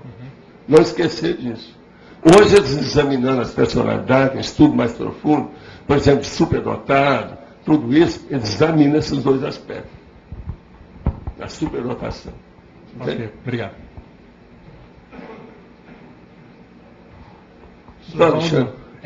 Dois pontos aqui. Primeiro, de forma, uma dúvida aqui, na parafatologia, na última linha, constaria assim, ó, a cosmovisão das auras energéticas por maior número de cosmopolitas. Senão seria cognopolitas. Seria o quê? Cognopolitas, ao invés de cosmopolitas. Não, aqui é cognopolita, é que eu não consciência. Você está certo. O que mais? O segundo ponto é em relação ao tema. A omniexposição ela é um fato natural, né, inevitável. Assim. Mas ainda assim, a gente encontra muita defesa em relação a isso, assim, dificuldade de lidar com isso. Né? É por isso que está aqui, ó, ela é neutra. Aqui você notou? Não. Tema central neutro. Mas, assim, o que eu queria lhe perguntar é se como a gente lida com isso para desconstruir essa dificuldade de lidar com isso. A primeira coisa, uma pessoa tem que perguntar para si mesma: eu sou normovertido ou introvertido ou extrovertido? Essa é a primeira coisa que tem. E a pessoa vê qual o caminho dela. O que predomina em mim? É extroversão? É introversão? Como é que é? O contrário dessa condição seria a introversão, né? E outra coisa, o autismo, né? O isolamento. É o homem do farol, o faroleiro. É o que se fecha em copas. E às vezes é por orgulho. Aí é a Torre de Marfim. É isso que eu ia perguntar. Ele está preso na Torre de Marfim. Entendeu? Qual é que é o Agora, outra coisa. A computação hoje parece que expõe muita pessoa, mas tem muita gente que fica cada vez mais encruado, encapsulado em si mesmo. Isso é um encasulamento. Ela virou um casulo. Ela está fechada. E outra coisa, essas pessoas às vezes até fazem encriptação e não aparece, ela arranja outro nome. Sim. Ela não aparece, é a última a aparecer. O engraçado é que tem uma ilusão de que ela está interagindo com o cosmos, mas está se fechando. Está se fechando cada vez mais. Hoje isso aí já está preocupando até a psicologia, certas áreas de medicina, para ver essas pessoas. Né? Mas como é que e outra coisa pior, essas coisas estão começando já na infância. Esses meninos que estão sendo criadores na base de interneteiros, isso é um perigo. Eu não sei para onde eles vão. Pode ser que vai ter uma geração aí que vai começar a dar tilt daqui uns 10, 20 anos. Tudo quanto é tiro. Olha o Brasil com tanta coisa que tem. Agora veja, vamos lembrar, eu estou falando de internet, mas vamos colocar o celular nisso. O celular está no meio disso. Não, o pior da história, tem o page. Mas é uma palavra esquisita em inglês, mas é muito sério. Sabe? Page. E outras coisas mais. Como é que fica? Como é que é aquele aparelhinho? Pendrive, né? Entende? Isso tudo aí é um negócio muito sério. Agora faz parte das questões desde a infância. Então, são coisas que a tecnologia está trazendo, uma tecnologia até um certo ponto que a gente tem que abençoar, isso veio para melhorar, mas a gente tem que ver o que isso vai criar de problema. As vicissitudes, né, do processo. Isso tudo está a caminho, vamos ver o que vai dar. Agora, a omniexposição, você vê o que tem acontecido na questão das televisões. Televisão por todo lado. Já há muitos anos eu já tinha escrito sobre esses assuntos. Sobre o problema do barulhinho do aparelho eletrônico. Que é esse que vai regularizar a vida da pessoa. Você está sendo observado. Onde você está? Sorria. A televisão está sobre você. Isso tudo é um problema. Esse aqui é o Big Brother, né? Sério. Né? É um grande irmão. Agora, ainda uma dúvida, do George Orwell. Que o senhor falou assim do se fechar-se em copas, né? A relação disso com orgulho. Enfim, como é que é Total. isso? Né? Como é que se dá esse processo? Quem se fecha em copas, devido à Torre de Marfim, mostra um orgulho exagerado, imenso, que não está cabendo dentro da pessoa. Então ela se fecha. Ela não quer ter tanto contato. Está entendendo? Então diminui. Agora, por exemplo, existem os processos. Eu mesmo já falei aqui. Eu não atendo telefone por muitos anos.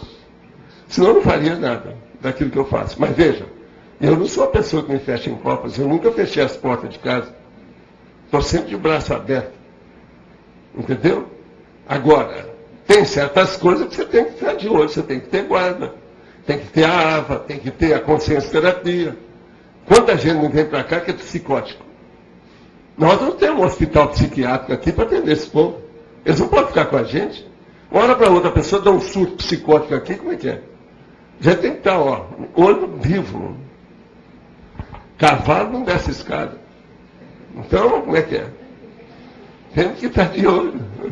Professor Valdo, mas qual que seria uma chave, assim, um ponto central para trabalhar nessa questão do orgulho aí, para conseguir desmontar esse negócio? Orgulho é uma das coisas mais sérias que tem, porque ele é o filho direto do egoísmo. O egoísmo é a mãe de todos os vícios, ou o pai de todos os vícios, a mãe e o pai de todos os vícios.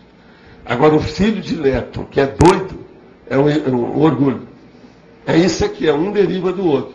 Então, em matéria de parapatologia, você tem aí assentado todos os processos de doença, de desequilíbrio, de moléstia, de patologia da personalidade humana. Então, a primeira coisa tem que ver por que aquele orgulho. Essa, vamos dizer, exacerbação de vaidade da pessoa, o egão, entende? Um bigão enorme. Por quê? A pessoa tem que examinar por quê. O nível que ela está. E outra coisa, é tolice, que nós todos somos iguais perante o processo da evolução. A diferença está no discernimento. E esse discernimento, ele exige que você tenha atributos mentais, faculdade para uma saúde mais ou menos relativa, razoável, para poder funcionar. O que adianta uma pessoa que tem discernimento se ela tem uma AVC? Aquilo, pronto, o aparelho não funciona mais, já não se comunica, como é que fica? Então, isso tudo nós temos que levar direito e examinar como é que a pessoa reage. Agora, é uma tolice, tem que fazer uma reeducação, uma pessoa dessa. A tolice que ela tem de ser assim. De modo geral, as pessoas têm que ser mais dadas e mais extrovertidas.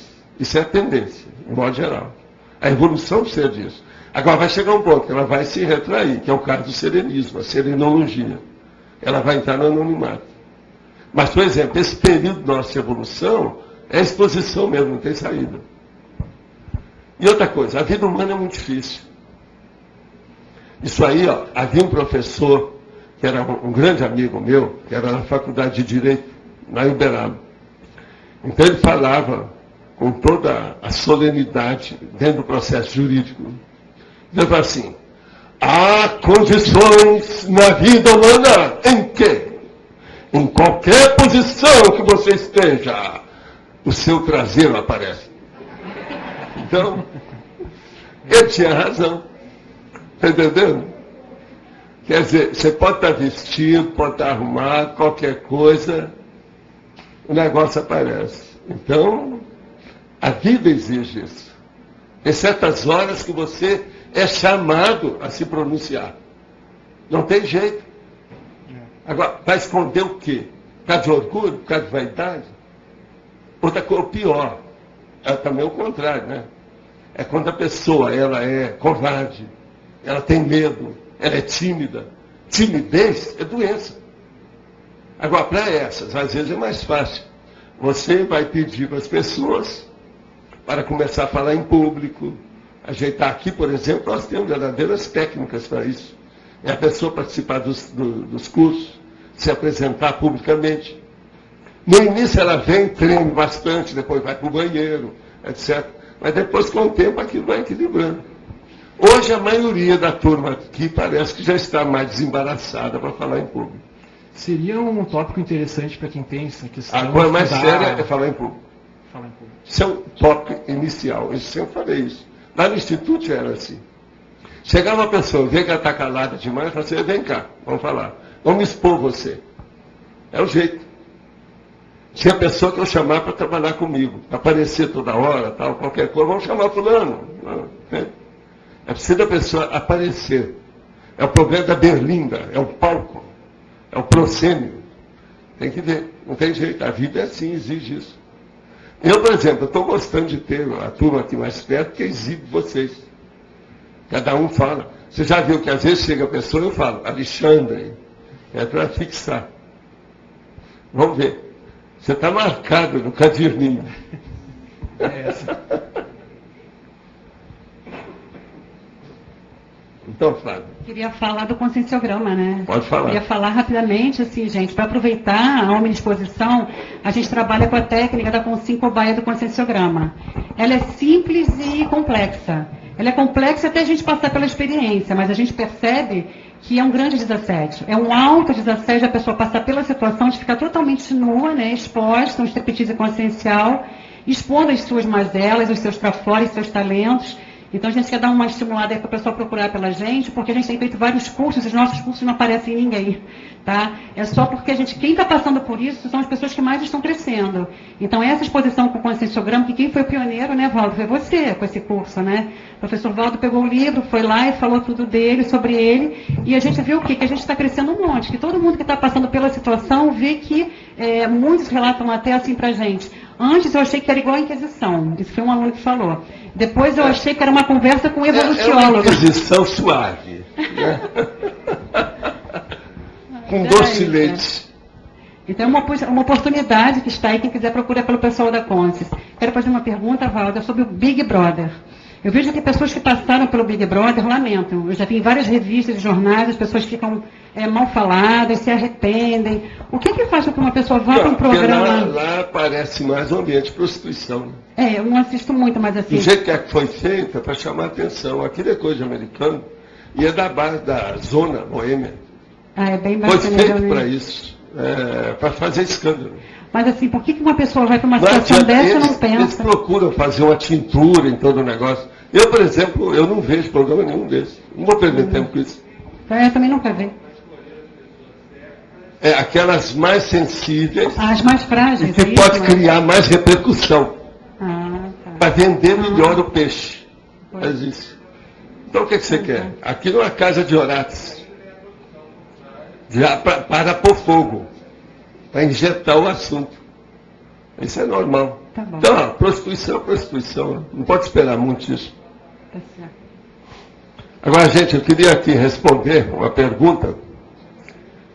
A possibilidade de uma comunidade extrafísica próxima à cidade de Sorocaba. Eu quero dizer para esse nosso amigo que eu não sei se tem. Lá eu não examinei, Sorocaba. Tá certo? Uma outra coisa é sobre retilinearidade e coerência. O caso é o seguinte, quando a pessoa começa a ter a retilinearidade de pensamento, a tendência dela vai ser coerente em tudo. Porque tudo vai fazer uma convergência para um equilíbrio maior. Esse equilíbrio maior vai levar para uma coesão, para uma condição mais avançada de manifestação. De modo que existe uma relação muito grande entre retilinearidade pensênica e coerência consciencial. Outra coisa. Aqui, a pessoa está dizendo o seguinte, foi comentado sobre o coração. Eu percebo que quando faço EV, sinto muito taquicardia. Às vezes até me preocupa pela intensidade e a força das batidas. Então, eu estou perguntando se é assim mesmo. Eu quero revelar uma coisa muito séria, que isso é uma das técnicas do EV. Isso mostra que esse nosso amigo ainda não estudou tudo sobre EV. O EV é um processo de anamnese. É um monte de gente que começou a fazer o EV e descobriu que tinha doença muito séria. Por quê? Vai mostrar, se a pessoa começar a perceber, aonde que é que não funciona, dos chakras da pessoa. Às vezes, por exemplo, a hepatopatia, que às vezes acontece muito. A pessoa vai mexer no EV, lá dentro daquele circuito fechado de energia, e ela vê que aqui do lado direito dela, aqui ó, na barriga, com as coisas, que tem uma coisa que não está presa. Ela vai examinar, ela está com o fígado tudo estourado. E ela não sabia disso antes. O EV, então, antes de mais nada, é uma anamnese.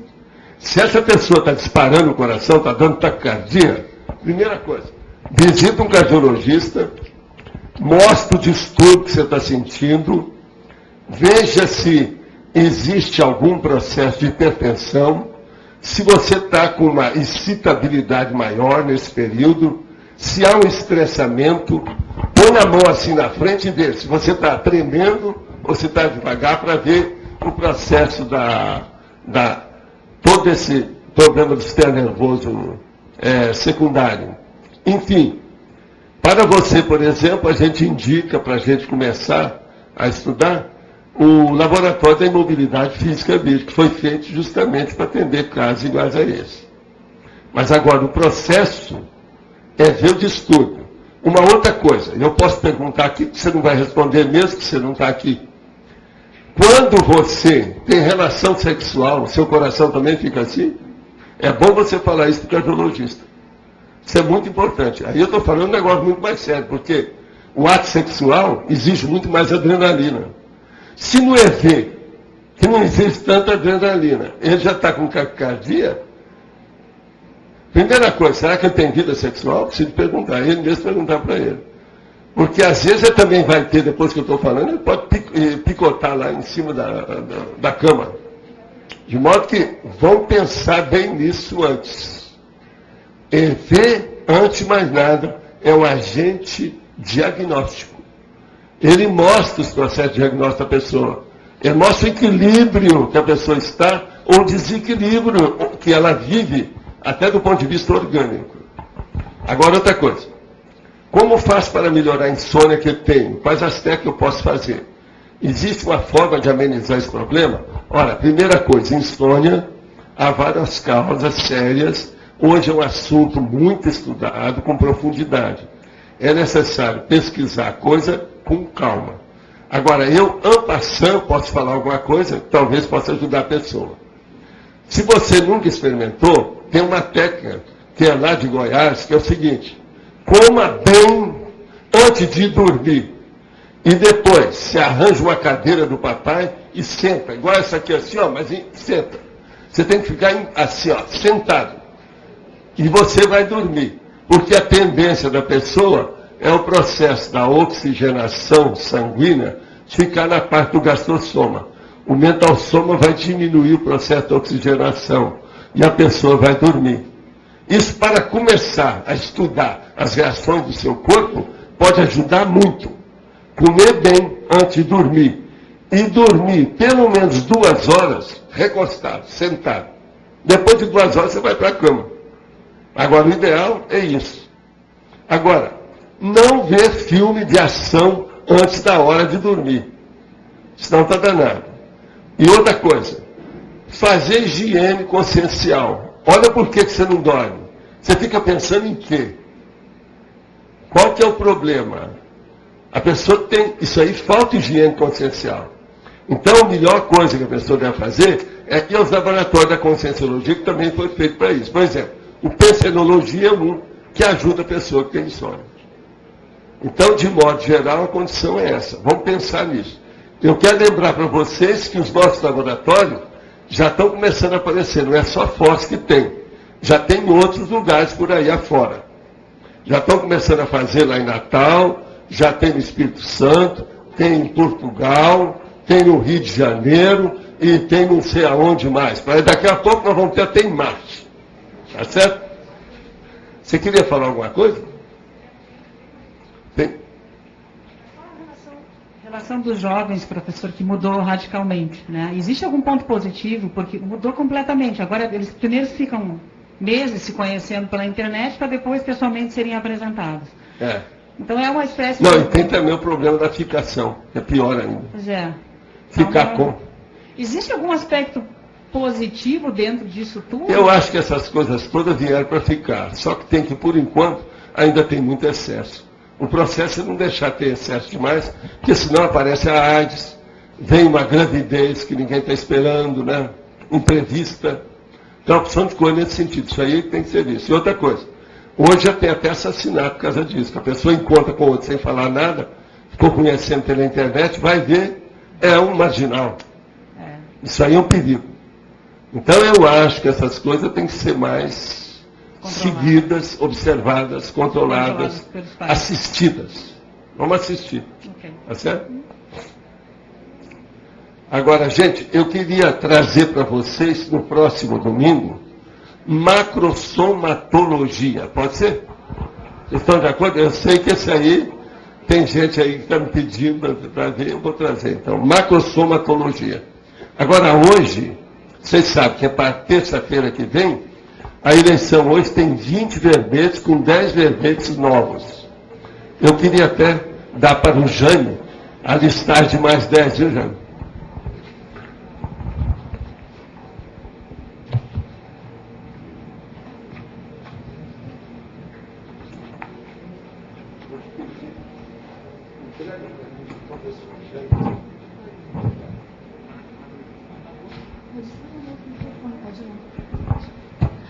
Logo após a leitura dos verbetes, nós vamos ter 3 recados: a Eliana Esquiante, a Reaprendência e a Rosinelli Salles. Verbetes novos: Guia Matemático, Extraproexis, Minimorexis, Maxiproexis, Miniproexis, Palavra-chave, Planejamento milimétrico, Strong Profile, Transvercom e Valor existencial. Verbetes antigos: Década, Diferença semântica, Operação, Peça única, Prerrogativa, Primo oponente, Referência, Relatividade, soma já foi, né? Taxologia da segurança e usabilidade.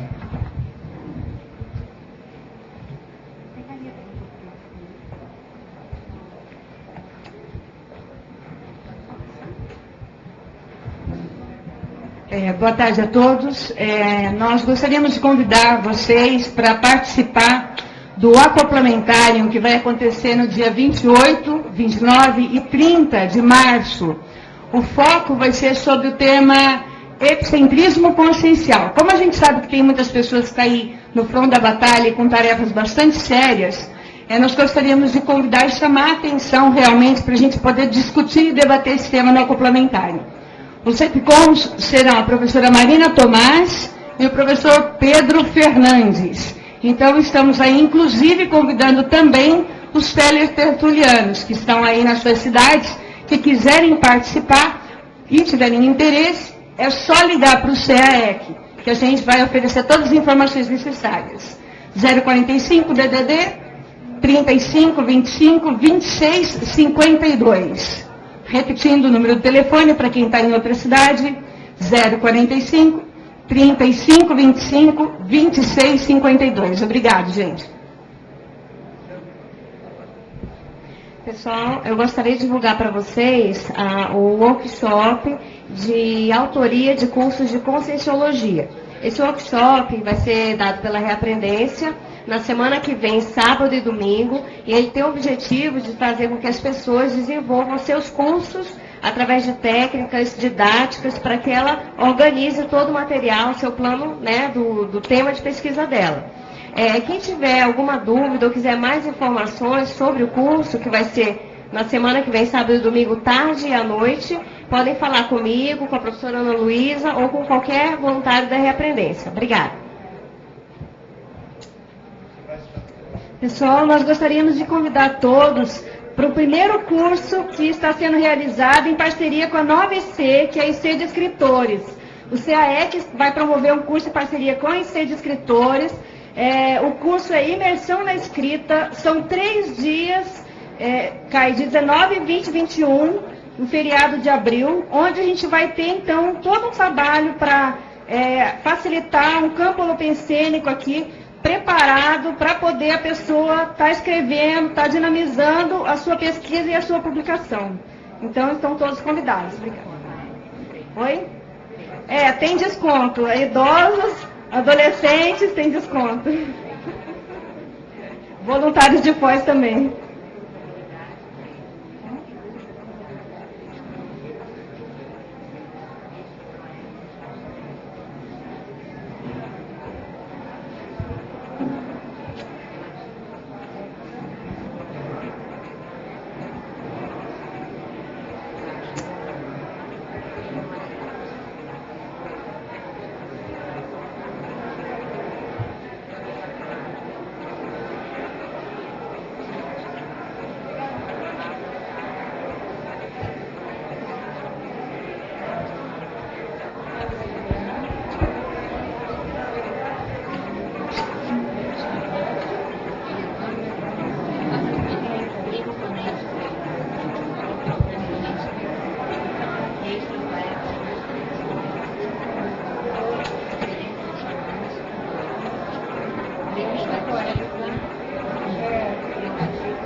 extra proexis com 18 votos para terça-feira.